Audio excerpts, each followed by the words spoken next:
Hi, I'm Vanessa Anderson. And I'm Stephanie Cooley. It's time to give ourselves a moment to be real, to express all of motherhood. Mothering is beautiful. It's wonderful. And you know what? It's fucked up too. Come hang out with us. We're the real motherfuckers. Hello, everyone. Welcome back to Real Motherfuckers. I'm Vanessa Anderson. And I'm Stephanie Cooley. Hello.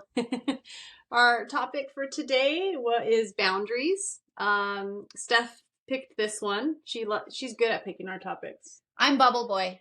I like to just have a huge bubble around me. No one fucking touch me, speak to me. No, I'm kidding. No, and so yeah, we decided, hey, that's a good one, and it came up in my profession as a teacher this week, and in my personal life. I told Steph, girl, I ain't got nothing, and then when we saw each other and talked to each other, I'm like, I have stuff. Yeah, boundaries came up for me. Well, I think it was cool because I think we were narrow in what we thought of boundaries. Yes. I think we were talking about boundaries with our kids. Yes. And discipline and teaching them how to do things and do life. And then we're like, wait, there's boundaries in all aspects of our life. There is. And so with that, I thought, well, a boundary is the edge of your comfort zone. It's a defense line. It's like your ozone layer, your own little, like Steph said in the beginning, bubble boy, your bubble, right? So, and it expands. Your boundary can expand and contract depending on the situation. And it can mean, it can expand if you're feeling peaceful and strong in a situation. Mm-hmm. But if you're feeling defenseless, overpowered, maybe your biological needs aren't being met, those boundaries start to shrink. You're just like, I can't do this. I can't do life right now. It's your defense line. It's your body saying, tap me out. Mm-hmm. It's your intuition, or like we say in yoga, your third eye, your instinct kicks in and it's saying, no bueno, or keep going. Your boundary can feel good sometimes too, but there's even another level to this boundary thing, Steph. I started learning with my children this week that it's your social conduct. What's the boundary of what you should or should not say in certain situations? Mm-hmm. That's a boundary, mm-hmm. right? Like you don't tell someone down the road, hey man, you look ugly today, or your pussy stinks. Like there's a boundary, right? There's only so many things you can tell somebody. My husband just dies thinking that I just talk about stinky vagina all the time. I'm sorry. It really does smell nice. Okay, guys. Don't think that I'm walking around just stinking up all over the place. No, it's just fun to talk about. It is. It happens after you work out, of course, but it's just a joke. You guys know this. But the boundaries change from moment to moment, and they also change from person to person. Your boundaries with your parents, just like they are with your children. Your children and your boundaries are so different. Your children will give you your meltdowns. Your children will give you, what they wouldn't give their teacher because there's a boundary there. Mm-hmm. So today we're going to give examples of boundaries that either we are working on, acknowledging, mm-hmm. Or realize that we need to have. Or make stronger, right? Yeah. There's sometimes our boundaries need to be stronger, or we have to push through them in certain circumstances in life. You have to push through those boundaries in an emergency situation. Or to be there even when you're not ready to be there. Mm-hmm. So Steph's going to kick us off. I'm going to start with a few boundaries. The first one is real life, real time, the boundary of this podcast. Vanessa and I really love working together. And we're so having fun and super passionate about putting this podcast together. And I think we chose each other because we understand each other's work ethic. Yes. But because of that, right now, actually, it's gotten a lot better ever since I've communicated it and acknowledged that I was a shitty mom, wife, person in this household because I was just so focused on this new endeavor and this new business and this new, just something so cool and exciting. And I kind of didn't create this better boundary, this better balance of like, first of all, balance is a tricky ass word, but the boundary of like making sure that I can do this while also being a mom and everything else. Being present and in the being other aspects. present. Yeah. So that's something that I'm learning right now is having that boundary. And you know, just little things like I'm going to only do it during this time. And you know, doing social has been such a weird thing for me. Yeah. Because first off, I wasn't on social media really before October last year. I went back on it after quitting it for a few years. And yeah, I remember that being a thing for you. You'd be like, I don't do social media when we first met. You're like, it's I'm not like, my I'm the thing. PR girl who doesn't do social media. And that was a huge boundary for me that I created that protected me. Mm-hmm. I wasn't on social media. I felt so much better. I did not feel like I was missing out on a single freaking thing. I was like, you know, I'd see people and be like, oh, you know what's going on with me. I'm like, no, I don't. Like, tell me. Like, let's connect. I don't need to connect with you on digital. Mm-hmm.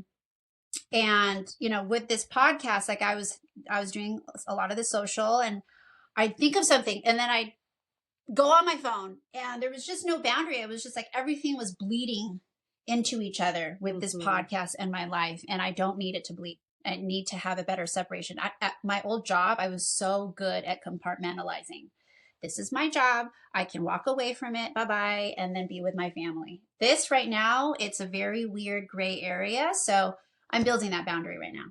It's still a work in progress. I feel especially because it's our friendship too. Mm-hmm. And then it's this side of us, and it coincides because we see that text and and it's like a friendly, because we're so used to texting each other as friends and being like responding, but this is like friendship / our endeavor, you know, our little business endeavor that we're doing. And because it was so new, it was almost like, I know I wanted to show up for you and be like, I'm committed to this. So when we would text each other, we'd be like, show up so we can like prove to each other that we're responsible and we're like in this, and I'm not letting you hang till the next day. One thing that I think has helped so far is that we use Slack, which is like a 2022-23 version of Instant Messenger. It's great. But it's like a different app, and we can silence the notifications, and it's like we send each other stuff there, and we can look at it when we have time, but we won't get a notification for it. Like if we need something urgently, we'll text each other. Or like you said, your thoughts for the moment, they don't get lost. Right. And they get sent. And if one of us happens to have time to check in, we do. It's been great. Yeah. Another boundary that I wanted to address is about sleep. Did you co-sleep?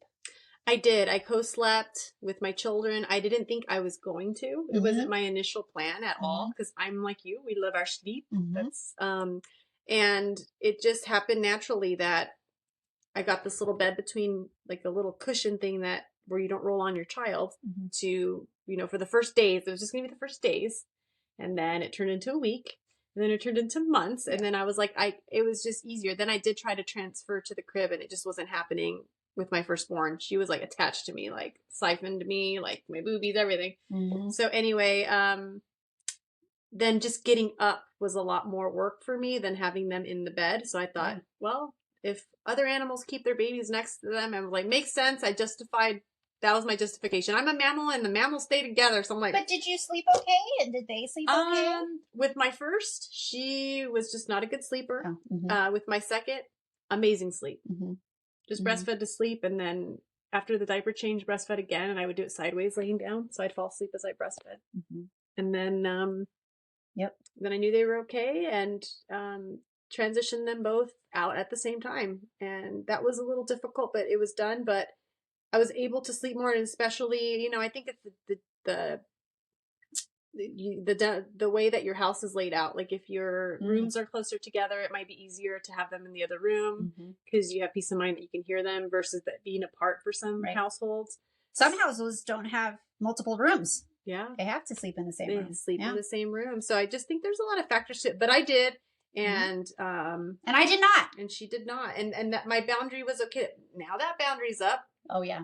You know? So when my first was born, I had a boss who did the baby wise method. and swore by it. And I consider myself a high sleep needs as a high sleep needs person. I need 8 hours. I need sleep, and I'm a terrible person if I don't have sleep. And I did this whole sleep training thing with my child, and I also did not co-sleep. I know a lot of the circles I was around, they were very much like, oh, it's such a beautiful bond, and you'll never get this back. And I there was times where I'd fall asleep with my baby, but like I'd wake up immediately because my babies were very loud sleepers. Like all the sounds, every little fidget, every little move woke me up. Yeah. And I had to weigh it too. Like, is this worth it that I have to walk up and put my baby into the next room? But it was worth it. I would be able to fall asleep better. So I created a boundary around sleep. And today our kids still sleep in their own rooms, and we do like, it's a special occasion when we do sleepovers, like we sleep in the same bed. And I like that. Yeah, it is. It's a nice boundary of, we all respect each other's sleep, and then sleep is also a fun thing when we sleep together. Yeah, and it is special. It is a special time. We do the same thing. I do have once a month sleepovers, and it's fun. It is special. We talk about my childhood. They open up about their days, and we fall asleep until we can't talk anymore, and that's always fun. Yeah, I love that. That's the special thing. Okay, so another boundary is I think one thing that I wanted to talk about, I experienced this last week, is I've written about this before on a site called Motherly, is I don't hide my depression from my children. I don't think I call it that. I think I say something like, my mind feels sick and unwell. And I used to put a huge boundary about what I was experiencing with my kids and with my husband, and like try to figure it out my own. And I felt like I was such a burden when I would get in these bouts where how my depression presents itself is that I can feel it, but I kind of resist it. And after a while, my body and my mind just goes numb. I'm like a zombie. I'm not necessarily sad, but I'm a nothing. I'm a blob. Like, it's hard to function. It's hard to function. I literally can't move. Sometimes I just have to stay still in bed and look at the ceiling. And after going through this so often, I've understood what to do. And what it is I don't hide anything. That's the first thing, is like, not, if I try to like make believe that things are okay, it makes it worse. And then I tell my husband, I need you to take over. I need to just hole up in this room and just let myself be. And the boundary is that there are no boundaries, like I just let it. I used to have this like, okay, I have to like focus on trying to get better, and I don't focus on trying to get better, and it helps me get better faster. Like, I just let myself feel whatever the hell is happening to me, and I get over the episode quicker. So this time around, when I felt this, it was pretty much 24 hours. We have our administrative meetings, and she was honest with me. You texted me right away when you knew it was happening, and she says, today's not a good day for me. Yeah. And I understand Steph a lot now, and I was like, okay. Like, yeah. I was like, you're good. I'll do our work. Don't worry about our deal. And there's no ill feeling. Like, she needs to take her time, and it's what you needed. And we respect that. I learned from many attempts, hiding it makes it worse. Yeah. Yeah. So, and now my kids too, when they come and see me when I'm going through this, they also I'm pretty sure they can just see it in my face. My husband has told me too, like, after I'm out of that fog, he's like, oh, you're back. Mm. It's just like a look on my face. My kids see me, they come and they give me hugs, and then they kind of just give me space. And I tell them, like, my mind's not feeling well. And then after that, we're fine. Wow. Yeah. That takes courage, and it takes a you know, that moment to realize what works for you. That it's good that you were able to um, really stop and say, this is what I need, or it's going to get worse for Yeah. everybody. And I used to have this huge guilt that, like, I'm not participating. I'm a bad mom because I'm a not bad present. mom. Yeah. Yeah, I would see that, how And you could feel that. and for so sure. like feeling those feelings made me a bad, like, a not present mom for longer. So Yeah. It's yeah. like ripping the Band-Aid or slowly Yeah. taking it Right. off. Yeah. No, I think I'm so happy that you found that, and that your family knows and supports you through that. Mhm. They love you. That's awesome.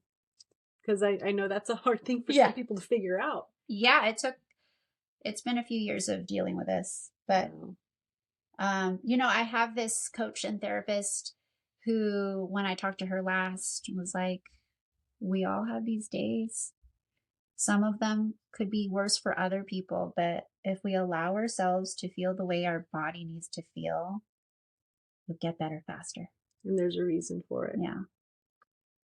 We're going to dig in why. That's our next chapter of our friendship, I think. We're here to learn why those things, our body is not just a body, it's a full blown system, right? We have the head, we have our thoughts, we have our brain, we have our spirit, our essence, our energy, whatever you want to call it, and we have the body. And we think that they're all so separate, but they're all cohesive. They work together, and if one's off, the other one starts to say something like, "This is not cool." So your mind and your body are like, "It's time for time out." Yeah. Time out. Yeah. Time out for you, like to rejuvenate. I'm needing one of those days soon, I think. I think this has been we've been flip-flopping. You're Yeah. like, I'm feeling and I'm off. I'm feeling this is the end of the school year for me, so I'm looking up at the hill and I got a quarter mile to go. Yeah. Oh I'm my God. going. But it's the steepest It's part. the steepest part. I'm digging. Okay, so what are your boundaries? Well, it's interesting. The first mine are as a teacher. I'll start there since I just brought that up. As a teacher, I do parenting classes. It's a mother and me class, so your child is with you, so it's that boundary of working with the parent.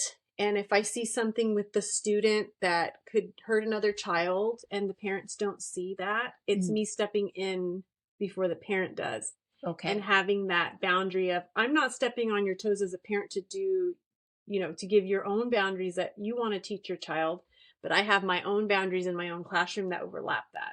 Oh, that's a weird dynamic. So it's not a weird dynamic, but a complicated it's dynamic. A complicated one. It's when do I step in, because it is my job to keep everyone safe. That's our thing we're sharing, right? There's all these lives shared in this room. Everyone's boundaries are different with their children's. What can be safe for some is not safe for others.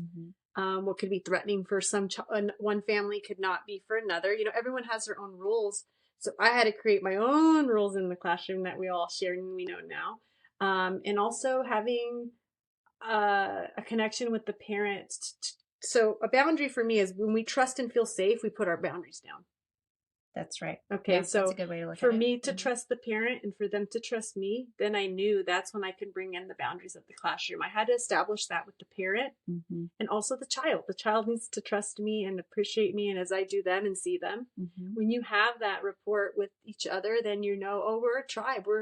We're gonna hold each other, and we all are in this for the betterment of all of us. We're in here to have a good experience. We're here to feel safe together. But there have been some instances where I am like, maybe feel a discomfort to come in. Maybe it's been a second or third time that I've had to approach, and I don't want to feel anyone being singled out or feel like I am only going to put the boundary on that person. It just happens to be maybe the circumstances of that day. That person or the child's having a bad day and you're just wanting to hold them a little more, hold them in. And when I mean holding, it means me showing the child that I am present for them. And if there's something that's happening to them, I do it with love, and that I'm there to help them through that. The other So that's just like a classroom boundary. And even if your children are in school, there's the boundary that you have with your teacher. You have a teacher-parent boundary. And then you also have your child has a boundary with your teacher.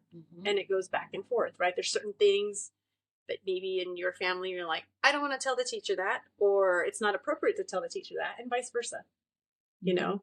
And maybe your child messes up in class and your teacher tells you a watered down version of it, or maybe they don't tell another side of it. You know, there's so many elements to the teacher, parent, teacher, child dynamic that I didn't really realize until this topic came up. I was like, wow, that's a whole, there's boundaries there. Yeah. When do you call your teacher? When do you not call your teacher? When can you talk to them? When can you not talk to them? And then now back to my children, them growing up and being in different social situations, what they should say and shouldn't say. You know, like my son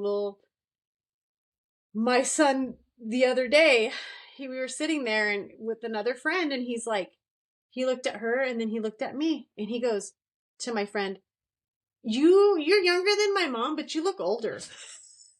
And then he even put an age to it. He goes, you look 40 and she looks like in her 20s. And my friend wanted to die. She's like, oh my God. And I'm like, okay, how do I like diffuse? And my son just kept going at it. And I had to look at my husband and I'm like, take him out of here. So my husband grabs him and he's like, you know, these are the things you don't say. Yeah. Like, this is not okay, you know? Yeah.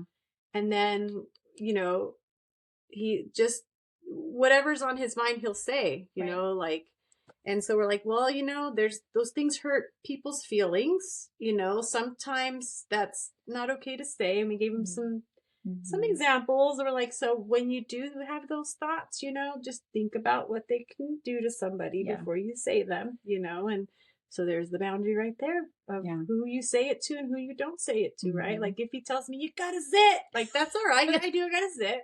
But you don't go tell someone at the grocery store, you gotta zit. Yeah. You know, there's those boundaries that you have to teach us. So there's a cultural, social boundary we all know that we don't stare at somebody maybe with a disability. That's a boundary that you give yourself. Yeah. Right. And we were just saying this because we were looking at each other weird. I was like you're, you know, when you're out with your spouse and someone attractive comes by, you're like, oh, is your dog looking at the cat? Her dog wants to eat the cat. My dog wants to eat the cat. I hired an amazing trainer, Emily Haley, the dog listener, and she helped me train him. But now he knows the boundary. When the cat walks in, he's like, I cannot look. Or when he does, he's like, I want to eat you. I want to eat you, but I can't. Well, and it's the same thing. Like we're saying, oh yeah, it's like someone good looking goes by, and you know you can't look at him when you're with your spouse. You're like, huh. There's a boundary there, right? So I also feel like a defense boundary, that's what's coming next. So like my defense boundary is when I feel unsafe. My intuition, my instinct says there's something that's not safe in this situation. Like you're going to be harmed. You know what I mean? So I'll give an example of that. Because I was by myself. It was later in the night, and this car had almost tailgated me for a bit. Okay. They followed me into my private road, and then I have a gate, and they followed me into my home at night. I was by myself with my kids. And I was like, oh my God, I do not recognize this car at all. Yeah. I felt scared. Yeah. I'm like, I'm going to be very vulnerable getting out of my car right now. It's my home. And your kids are in the car. My kids are in the car. So I have what I shared in my purse, you know, my little taser. So I immediately got in defense mode. Like I'm going to defend my home. I'm going to defend my boundary. Mama bear. I got mama bear mode. And I got out, and this man comes out of the car, and I'm like, can I help you, sir? He does not respond to me. Oh my God. And I'm like, oh my God, I'm going to have to do this. I'm going to have to kick some ass here. Yeah. So, I got closer to him. I'm like, I asked you a question. I said, you're on my property. What are you doing here? Yeah. And he had ear pods on. He was an Amazon delivery guy. No. So if you're a delivery person, take those motherfuckers out, because I did not like that story at all. He about got electrocuted. quick. Oh my God. So Olivia, he delivered the package and everything, and he was rude. He was a rude guy. Right? Bad review.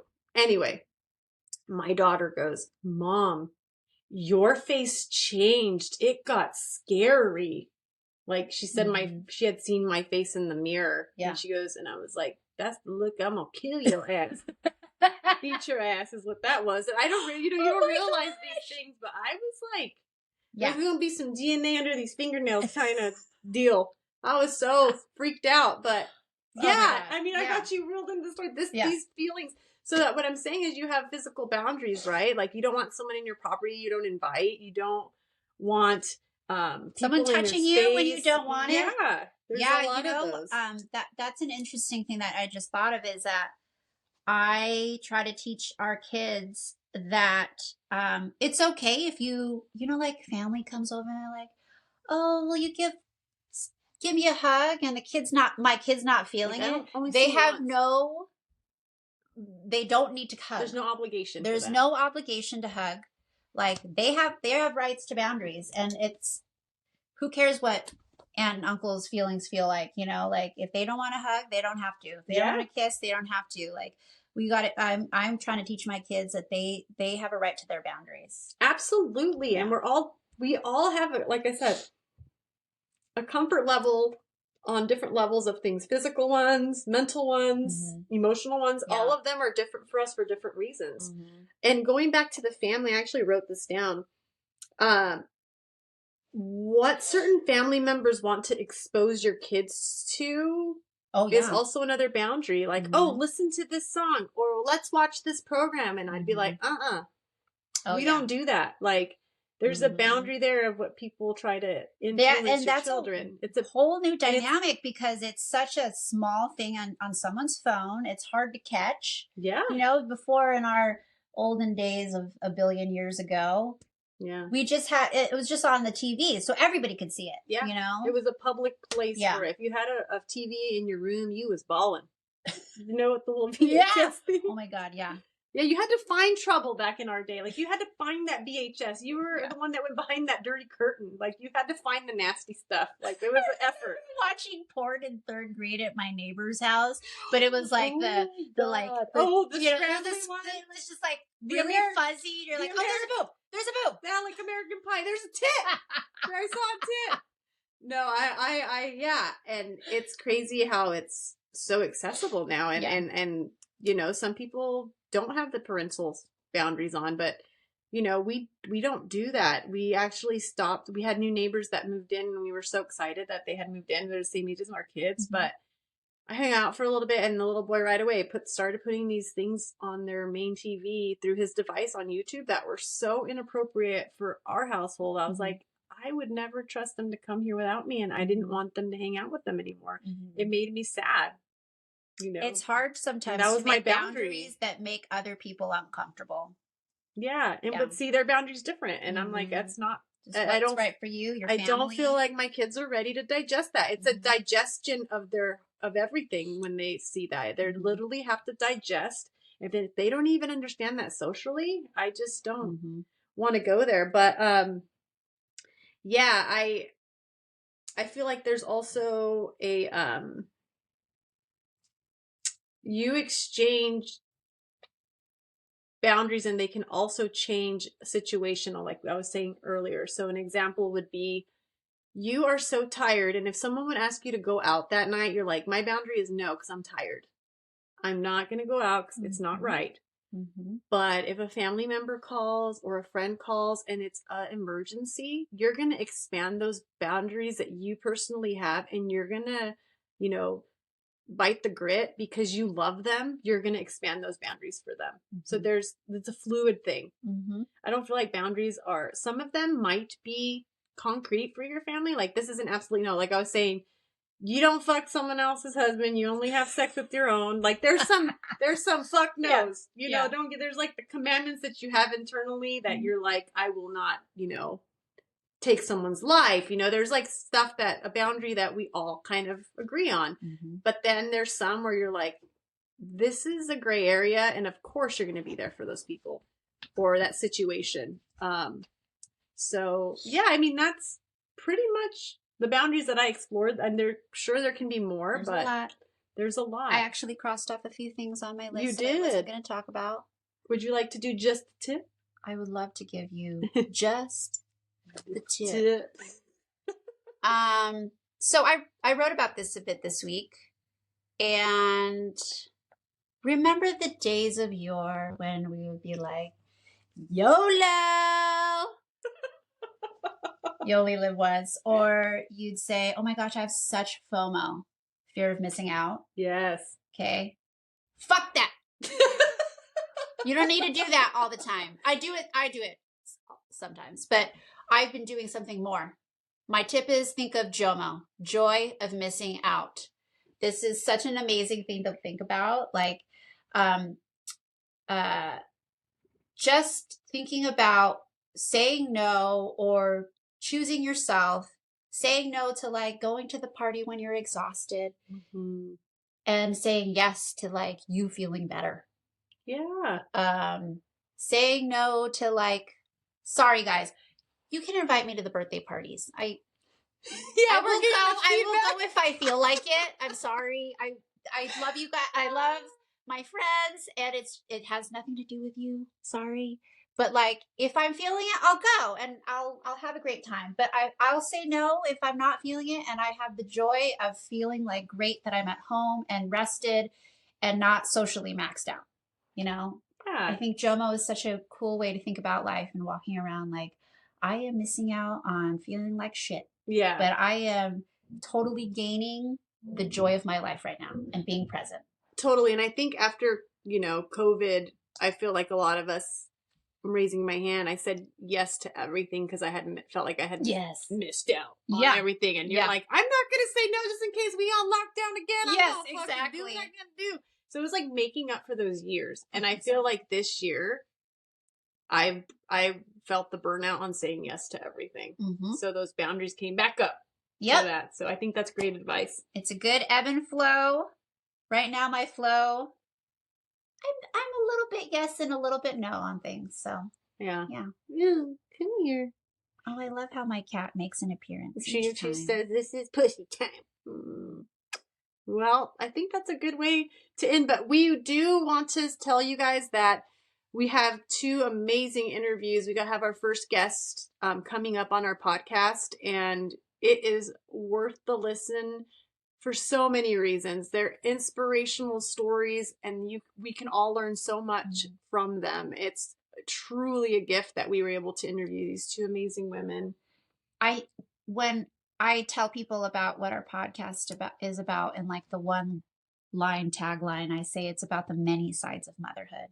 And it's not just our 2 sides of motherhood. No. We want to talk to moms of all backgrounds, of all experiences, ones that are different from our own especially, and let them tell their stories. And they're all regular moms. They're not like, crazy to reach, unattainable like motherhood stories. They're real stories. They're real. Mm-hmm. And it's, when I'm talking to these women, I'm like, staring at them, because to me, they're a mom superhero. We all are, but these ladies have dug deep, and you'll see why. So after this episode, stay tuned and support them as well. They're amazing. And if you have any suggestions for moms that we should talk about, including yourself, if you would love to talk to us on air, we would love to hear from you. Yeah.